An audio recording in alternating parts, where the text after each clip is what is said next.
Good afternoon, Luke. This is Anthony Espinosa. This is my video submission. Merry Christmas and Happy Holidays to you and everyone at the Hartfield Distillery. I hope this message finds you guys well. I'll start with a little bit about me. I moved to Louisville, Kentucky from Miami, Florida about a year and a half ago. I moved up here to be around my brother and his children. They're both 5 and 3, adorable children, and I wanted to be around them as they become little people and just be in their life.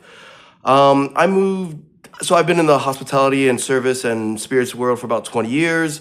I'm sure you've seen my resume. I've done high-end. I worked under Yoel Robuchon, most awarded Michelin star chef in the world.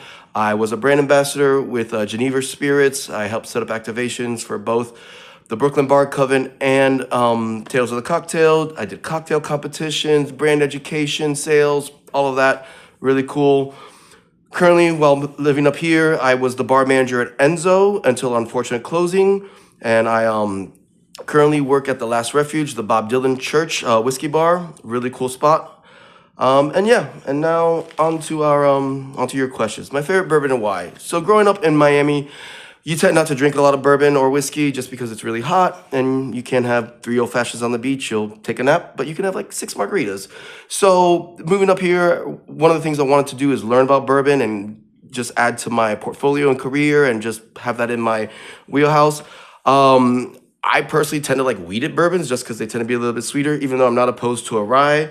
Currently, I really like the Castle and Key wheated. It tends to be a little bit sweeter, but it is a cask strength, so you do get the flavor, and there still is a little bit residual spice, which I really like. Turning a no into a yes, I mean, that's literally my whole career. That's the whole part of bartending and hospitality. I always like to say every no is just the precursor to a not yet. Recently, literally this was yesterday, we have a spicy watermelon margarita on our menu over at the Last Refuge. And when you shake it and it's fresh and it's still aerated, the cocktail is a light pink. If you let it settle, it turns to be a darker pink. We had a lady come up and she assumed that being that it was darker color because the server didn't run it in time, that meant that there wasn't as much alcohol. So I just told her, not a problem. Let me just remake that for you. Sorry, I didn't really have the time to explain to her about the science behind it, but I just made it happen for her and she was super thankful and respectful. What does initiative mean to me?